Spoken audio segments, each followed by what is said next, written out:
was a purpose for my existence that was beyond just being allowed to exist as my own individual person. And the interactions that played out in our relationship from a very young age were, as far as I can tell, and in my experience, about meeting her needs. And that meant that I received a lot of what I now understand to be like love bombing, like real, like overly attentive and affection. And then if I didn't meet her needs in the way she expected, it kind of extreme punishment.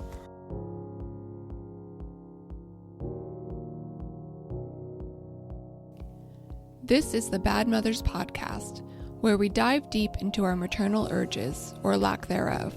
We talk about the mothers we left or who left us, and whether they haunt our own choices about having children.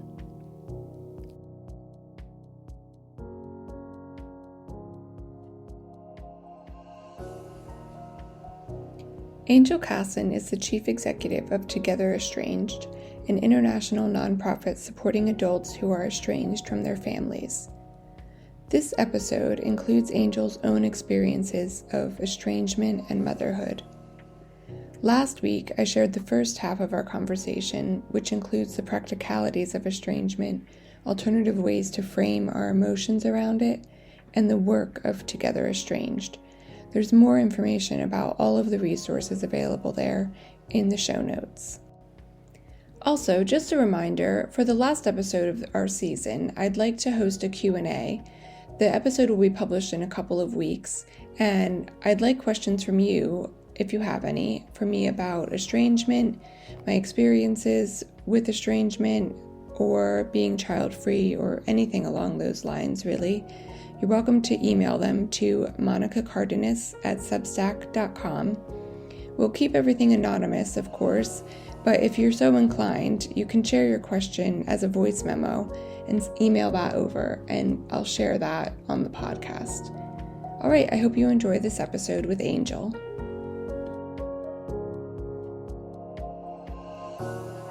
It's always funny, isn't it, when you go to talk about this, like, where do I start? Because I suppose when you talk about the estrangement, there's a sort of chronology of sorts on that. But of course, as you will know, and as a lot of people in this community know, the estrangement wasn't the beginning. Right. But I'll start there anyway. So the last time I spoke to my mother was the end of 2018. And that was after an incredibly challenging year. And then what preceded that was a really emotionally abusive relationship for all of my life, or as far as I can remember. The decision to become estranged wasn't one that was carefully planned, insofar as I hadn't gone to a therapist's office to have that conversation and make that plan and then go ahead and follow it through. It was a culmination of a lot of very challenging interactions, a lot of very, very intense behavior from her toward me over a period of about 6 or 8 months preceding the final phone call. And, while I was in therapy at the time, I was in therapy, as far as I thought, because I was struggling. But all of the conversations I was having at that time with the therapist was about the interactions I was having with my mum, and how exhausting and draining and ultimately fruitless they were in terms of what she wanted from them. Like, it couldn't seem to meet her needs or expectations in any way. In fact, I would really upset her just by existing. And so my name is Angel, as I said, and at the beginning. And a lot of people say, oh, wow, such an interesting name, and like, where did it come from? And I have two responses. And the first response is, oh, my mom just thought so much of me when I was born and ha ha ha. And like, it's my, what I call like my builder's response, which is just like, back off. I don't want to talk about why my name is Angel, and I'm going to give you this answer and move on with the conversation, and it's easier.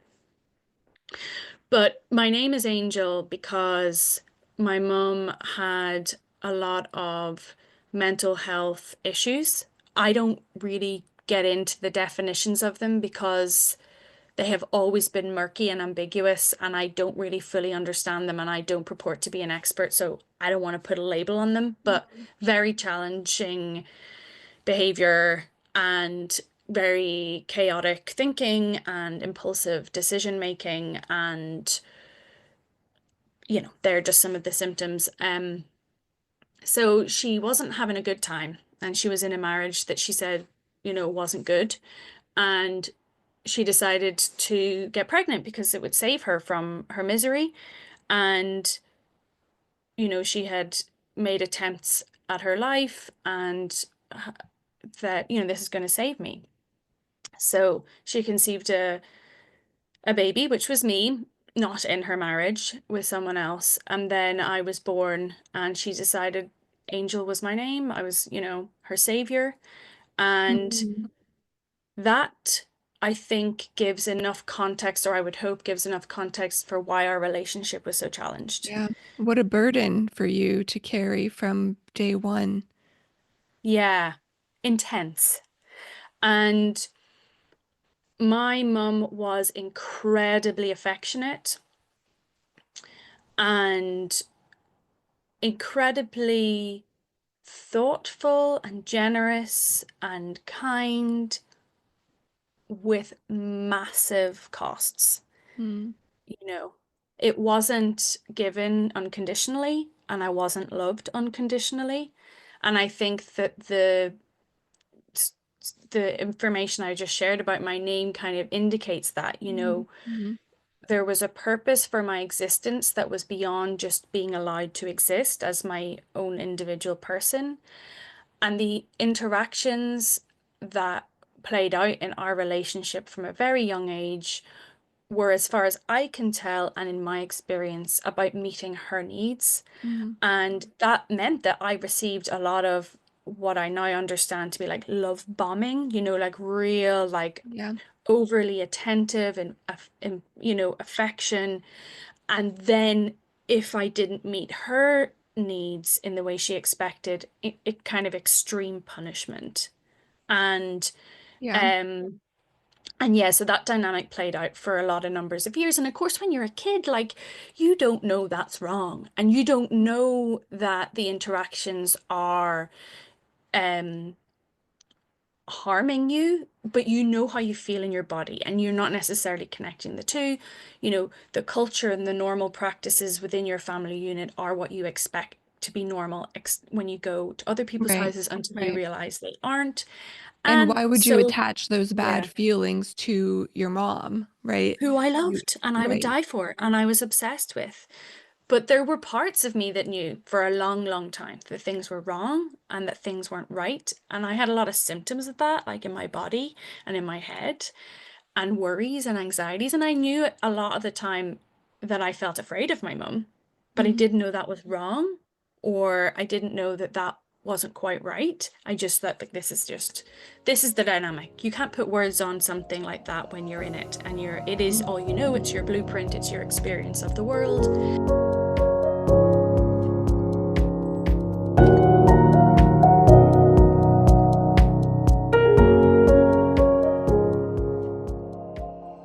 And because we were a single parent family, there was nobody else keeping things in check.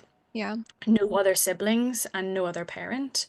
And while I was definitely raised in community, that community was quite chaotic because we moved a lot. I think I worked out one time we moved like 10 times. I had like a number of different schools, and we would be kind of following different whims and ideas, or there would be a challenge in one school, so I had to move one time.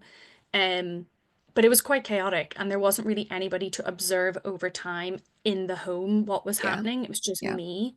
So, yeah, so that kind of sets the scene, I think, a bit. And as I aged, the problems became evident in more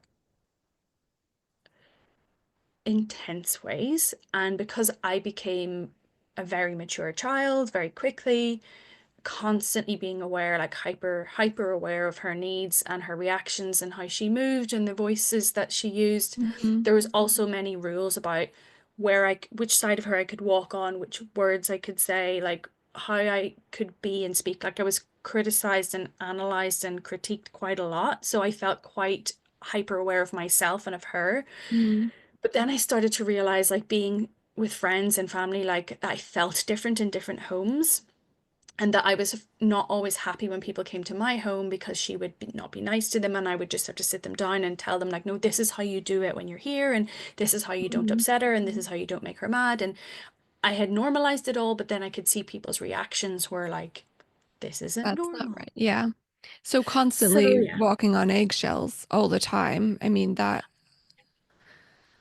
will haunt you, it I just know. wears you down, you know. I didn't realize why things were so hard for me. I felt quite an emotional child, couldn't really laugh, couldn't really let go when I was with other people, didn't know where the boundaries were, where it was okay to laugh, because if I laughed at the wrong time at home, I would be punished.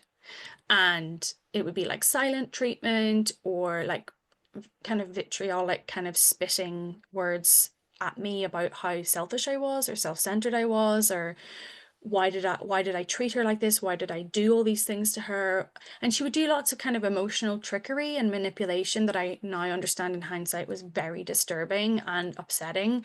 But I had just was like, okay, it's my job. This is another job. This is Mm-hmm. another job. If I just keep track of everything. But I had a lot of internal stuff going on as a result of all that, like voices I heard a lot of the time. And I told her this because she was also my biggest comfort. And so she told me voices were normal, that she had voices, and here were some worry dolls. And so I didn't tend to externalize my worries to anyone else, because she would vilify people just enough so that they weren't safe enough for me to Mm-hmm. share information with. And I remember quite distinctly at one point in school, they came around and they handed out like the child line cards to have if anyone needed them. And I kept one in my bag, and I remember she found it, and she like publicly kind of humiliated me and joked about it in What front was of the other card? people. It's Childline, which is a phone number children can call if they're having problems at home or things are happening to Uh, them. And they handed these out in school, and so I had one in my bag just like everyone else, and I carried it around wherever I went. And I was like, can I call this number? Like, and you kind of trick yourself. You go in and out of like denial, right? mm, And then she found it. Why do you have this? And I remember it was in the context of like family friends, and she brought it up and was like, Angel has a card, because I'm such a terrible mother and I do all these terrible things. And she mm, completely disarmed me. And that was sort of a pattern of like being really emotionally abusive and manipulative, and then like kind of undermining me and then loving on me a lot. And it was mm, very confusing. And I was very kind of emotional as a result, because it was emotionally chaotic environment. Um, but yeah, the older I got and the more separate I got and the more experiences of other people that I had, the more I realized that it wasn't normal, and then I would push back and that would cause challenge. mm-hmm, And I mm-hmm. also felt I really needed her, and nobody could ever love me the way she loved me, and she had set things up that way, and it was a really intense dynamic. But Yeah, yeah. It yeah. seems like that's so similar to others that I've spoken to is, we live in this really private world with the parent and don't recognize what's happening as unhealthy. And then we grow up and we leave the home and we start to realize that things don't need to be so difficult all the time and start to question maybe why it's so difficult with our parent. And there's sort of this slow unraveling that happens as our awareness and understanding grows. And I think that's why it's always so surprising and frustrating when anyone implies that we just snapped our fingers one day and thought, I don't feel like talking to my mom anymore, so I'm just not going to.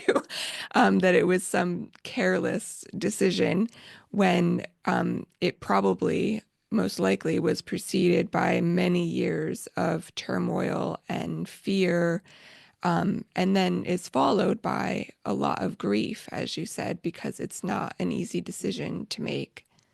Absolutely. And like I've been thinking about that a lot recently, people's perception that it's overnight or that, it's not really properly thought through or that a therapist told you to do it or a partner convinced you or the Hmm. internet, which is just, I mean, I'm sorry, it is both so hurtful and absurd these statements, but I've been thinking about it a lot, and absolutely, it's how can you expect a child, again, this power differential thing, a child to know and observe that the feelings that they're having, the experiences that they're having are wrong beyond what they've been shown, and then while they're afraid to call a parent out on this behavior while they're a child, and even when they get to be older and separate, asking for accountability or acknowledgement is incredibly difficult in a dynamic that's abusive. So putting all that responsibility back on the person who's been inflicted with this abusive behavior for their whole life,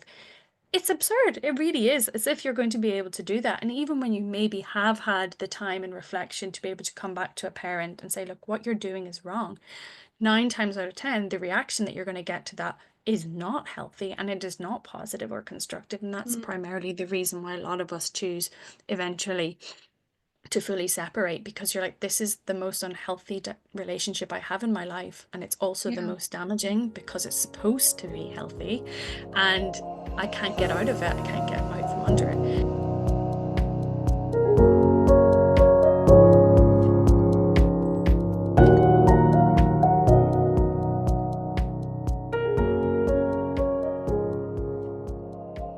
And Mm. also, you said that slow burn thing. Yeah, that's exactly how it felt. It was like getting to be older, getting to be a teenager, and then, like, knowing you had to get out, knowing you had to get out soon. And then eventually the day came where you're like, this is now.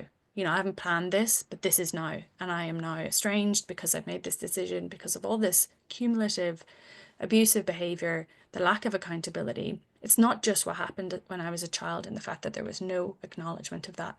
It continued and, in fact, got worse as I got older, as I became separate, Mm. and as I started to build life externally. And I could see her poisoning those relationships in a way that just felt like so Yeah. scary to me. So scary, because these people love me and show me they love me. I don't need, big grand gestures or like claims. They just do it, they just show up, and you're tearing that apart, and I can't let that happen. And there was some sort of life force or personal value, Yeah. sense of personal value within me that I was like, this is a choice I have to make, and I'm making it. Mm. Yeah. Yeah.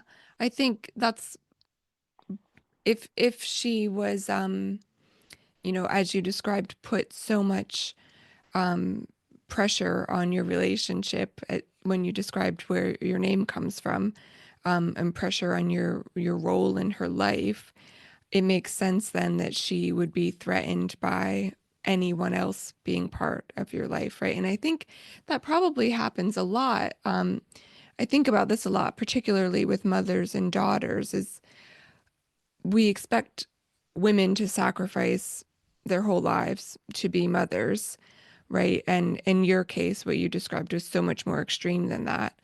Um, and then their children grow up and have their own lives and leave the mother behind, so to speak. Which I think in a healthy relationship, the mother celebrates because, she's done a good job and she's, created this capable person and they're out in the world. And in an unhealthy dynamic, the mother feels threatened or abandoned by that growing up process, that very natural growing up process. And I think, I mean, from what I've seen, that is something that repeats across a lot of these relationships, is that the parent, in particular the mother, expects all the attention to be focused on her forever, even as we grow up and have other relationships and make our own families. Yes, to all of that. And that's what I was mentioning previously when we were talking about how to frame the impact. I mean, families and how families are formed and how they're lived out now are not how they were lived out 100 years ago. Like we used to live more intergenerationally, and we used to live more in community. And yes, there used to be a requirement for women to be at home for a lot of that, to facilitate a lot of that. Um, but we are setting families up to fail. Mm. And I don't think that rates of estrangement are increasing as is being touted based on no data. I think it's being talked about more and there are platforms through which people can find one another. But I do think families are being set up to fail harder because they don't have the same supports as would have been in place within communities previously. And also, women Yeah. as mothers are expected to show up in more ways for more people in more capacities, than ever before. Like, when Mm. I talk to my own grandmother who had to give up her career to become a mum, she doesn't know how I do it all, because she's like, well, but you're at home and then you're also doing, and she's like, it's great that you're able to continue to work, but balancing and juggling emotional, social needs when, you know, there hasn't been the same advancement in other areas for men, I would argue, Mm. because of how men and women are socialized differently. Like we are going to get there, but it's just in this awkward transitional phase at the moment where, you know, we are mirroring what we've seen, and then there's other expectations on top of that, and they don't quite gel or fit yet. And Mhm. Mhm. it's a really awkward, uncomfortable phase we're in around families at the moment because we're just not supported. And so, yes, women who choose to become mothers within that are being set up to fulfill the needs of others on in every capacity and a much more extreme extent, and it can Yeah. cause this crazy intense um you know dynamic between parents and children, mothers and children, and Yeah. Yeah. I uh, mean, we see that yeah, now. There yeah. was data out um, late last year, early this year, showing that mothers now, or maybe it's parents generally, are spending more time with their children one to one than they did when women stayed at home. Um, and now they're spending more time, they work, and they're still spending more time with their kids because there's more, one-to-one management, play dates, that sort of thing, rather than, kids just sort of running wild and having that community that you talked about where, other parents kept an eye on things and, they just came home for dinner.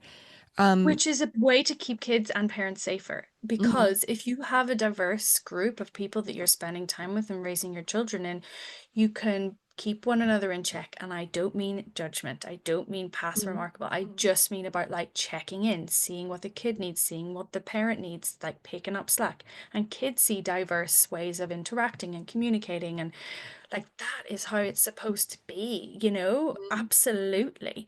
And so context of how children are being raised and how they have been raised and the impact of that is massive on our ability to be able to have healthy relationships. mhm. How has been being a mother, has it changed or changed your perception of your relationship with your mom or helped you see it in a different way?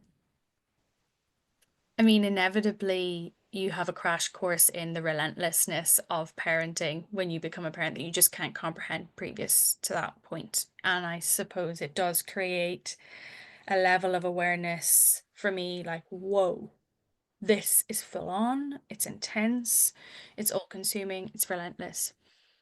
And I have to say that I find it really hard to reconcile my newfound, appreciation and understanding for that relentlessness in her story, Mm, because I was still so angry at her in the beginning. Um, and I didn't want to let anything in that made me feel softness towards her because I just hadn't got there yet in my, in my mhm, body and my mind. But where I sit now, I feel like, wow, that must have been incredibly intense being a single parent and, being the one point of contact. And I can acknowledge now that, like I sort of feel like I've done a full circle because I used to just like sing her praises and say like my mom's raised me on her own and she's done all these things, and I'd be like her little cheerleader. And so I feel there's a certain part of me that's come back round to the practical admiration for how Mm, she managed. But always then kind of coming back to, but like she made so many of the choices that led her to be a single parent by the way that she decided to conceive me and how she treated the people in her life that, could have supported her. mm-hmm. It was that sort of like self-fulfilling prophecy of wanting to be the victim and being alone and being, um, I mean, she really, really self-sabotaged a lot of Yeah, the time yeah, and created that isolation. So there's like this knowing in me now of how challenging it must have been, and then this like astonishment that she would have created such a challenge, like created such a challenging circumstance for herself, as well, like in the yeah. context of having a child.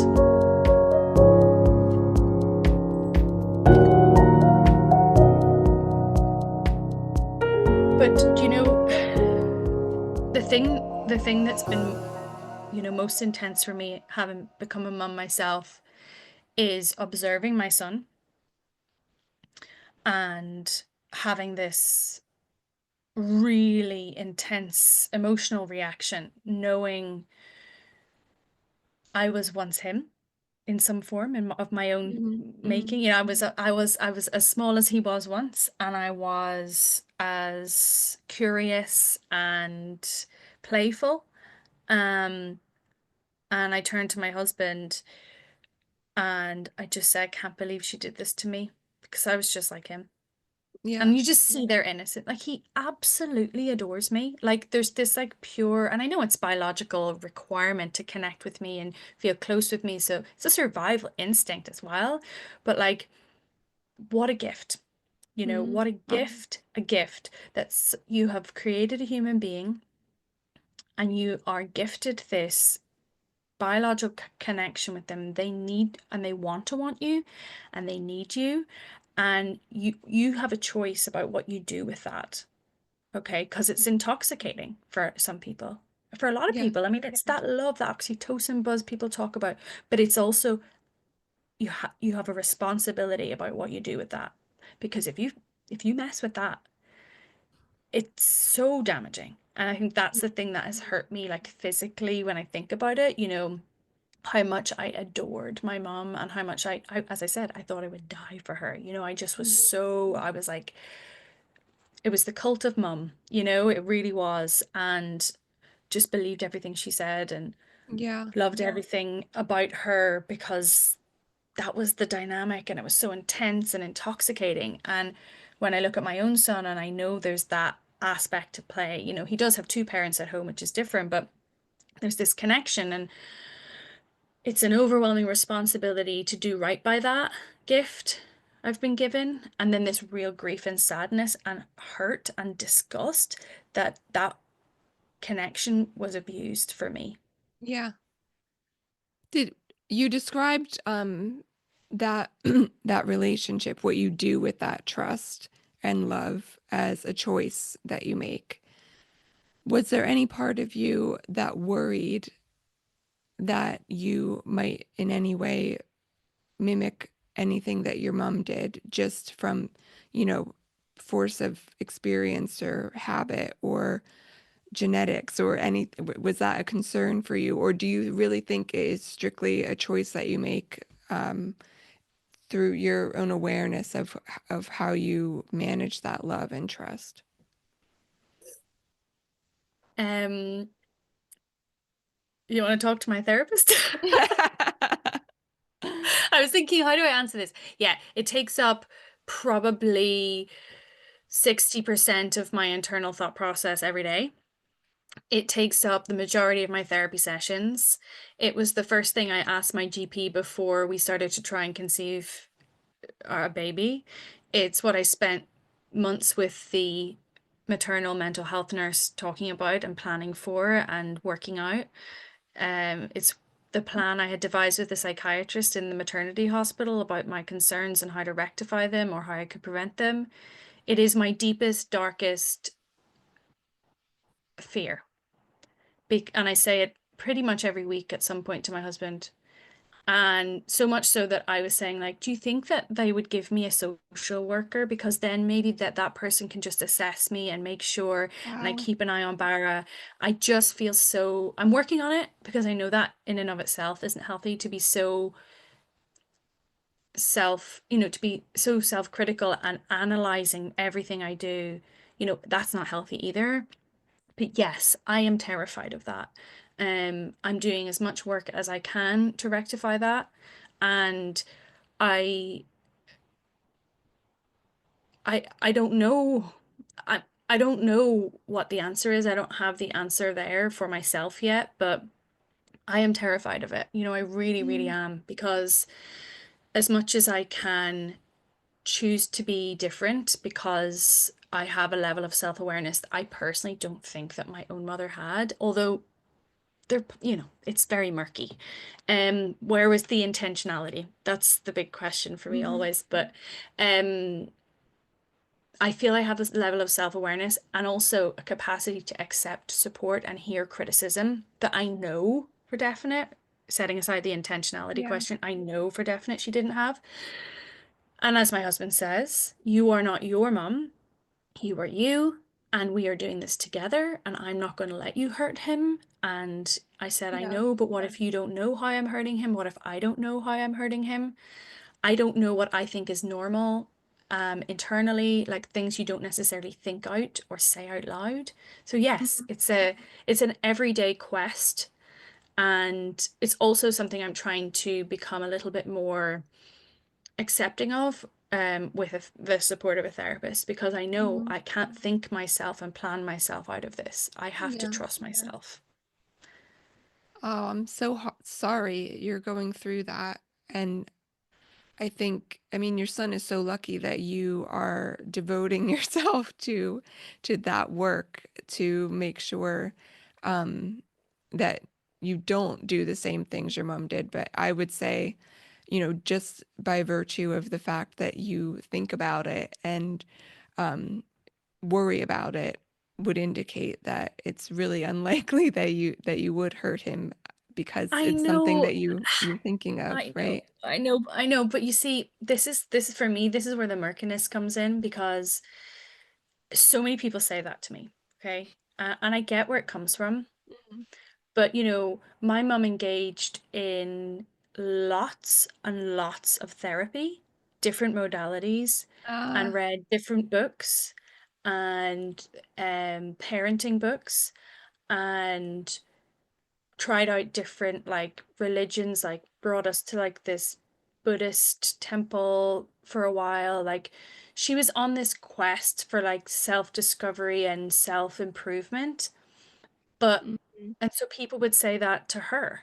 Yeah. And I was living a very different reality. And I feel that she manipulated a lot of the supports that she got. Like she took it as far as she could take it, which is because she's living with so much like internal insecurity and shame that I don't fully understand. She doesn't fully like understand. And, she can't be accountable because it's too scary. Mhm. It's too scary to be accountable for her feelings because of where they come from, and therefore it's too scary to be accountable for her actions because that means she might have made a mistake, and if she made a mistake, then she's even more bad than she probably already thinks she is herself. It doesn't prevent or stop or didn't, it doesn't mean that she also isn't incredibly abusive and doesn't have an incredibly Yeah. abusive pattern Yeah. of behavior toward me and many other people up to this Mhm. up to this day. But there's something broken within her, and she was trying on some level to fix it, but as far as she got was to be the victim. Yeah. She was able to accept like something really bad happened to me and I'm really sad and my pain is really big and these are all the things I need to Mhm. process and unpack that. But it came across as somebody is trying to really unpick herself and get to know herself and get better. And she was like, I was determined to like get better, blah blah blah before you were born, and I've been doing a lot of work when you were small. And she would have all these stories, and she was so clever. She is so clever, and she's so intellectually smart, and she had all the lingo. She gave me all the lingo. I was such Mhm. a mature child. So I grew up in this incredible hypocrisy of somebody who was purporting to be doing all these therapeutic taking all these therapeutic efforts and trying to get better, but actually manipulating them. Uh, and they armed her with what appeared to be like, wow, this person's so insightful and like understanding. But like on some fundamental level, she had not absorbed them and was not really putting them into action in a meaningful Yeah. way. Yeah. So I live with this fear that, you know, yeah, things can look good on the surface. Someone can look like they're making an effort on the surface, but is it getting any deeper than skin Yeah. level, you know? Yeah. Just to tie it back to Together Estranged, are there any Yeah. support groups or other meetings for moms in particular, for parents who have the same worries you do? No, but there's definitely like a subgroup or a cohort of people within the private support forum who get it. So if you put a post up, you're talking like I did quite often in the support forum whenever I was pregnant and all the worries I was having. And I find it incredible, like people's perspectives and their acceptance and their approaches and their strategies so helpful. We would love to have more niche support groups, you know. We have people asking for support groups for all kinds of specific estrangement reasons or specific focus areas. And because we're all entirely voluntary led, it's kind of Mm-hmm. challenging to set things up and expand the way we maybe would like. And so maybe in time that will exist and we'll Mm-hmm. be able to provide that village effect for women or for mothers or, you know, for parents in general who are living this experience at the same time as becoming parents. And that would be gorgeous. But for now, we have just great people who are willing to jump on and communicate by message or by post, you Yeah, know, on the forum. that's wonderful. I'll put Yeah. a link to the website in the show Yeah. notes. And then how do people access the various forums? Is it through social Yeah. media? Yeah. So basically, we have a website that will signpost you to pretty much all of our resources, but just to give a little summary. So we have two support groups, and those groups are meetings that happen online every month, the second Saturday and the fourth Saturday. And you can register for those a week in advance. And that's all available on the website, and I'll give you the link. We also have a support forum, which is at the moment run through Facebook. I understand that a lot of people are quite concerned about using different social media platforms, and so we are exploring other options. And we do have a forum that is private also on our website, but it's very early days, so you won't find as many people in there and as much support in there. But we are looking at that. And we do also offer sponsorship via BetterHelp. They are sponsoring us so that we can provide one-to-one therapies for free for Mm-hmm. people in our community, and anybody can sign up for that. We also have a wonderful, wonderful advice columnist. So you can submit a query, a question, a challenge that you're having, and the advice columnist will put a lot of effort and a lot of thought into ways they can respond to that and post that. And we have an article series, a blog series, and an educational series. All of those post monthly, and you find incredible resources and information and just new perspectives. And then we run an event series, which is something that I personally host, which is we get really interesting speakers like yourself coming up soon Great. to share your perspectives, your insights, some authors, some psychotherapists, and really useful kind of conversations where you can come on and have a chat with those people as well. So I'll Mm-hmm. send you all those links, but we so welcome anybody who's looking for this kind of community and who wants support. And we have a lot of silent observers, which is totally okay as well, and just Mm-hmm. soaking up the information. So everybody is welcome. Thank you. That's Thanks great. so It will be much. great. I'll share all those links in the notes. It's a wonderful resource. And thank you for leading it. No, no problem. Thanks so much for having me.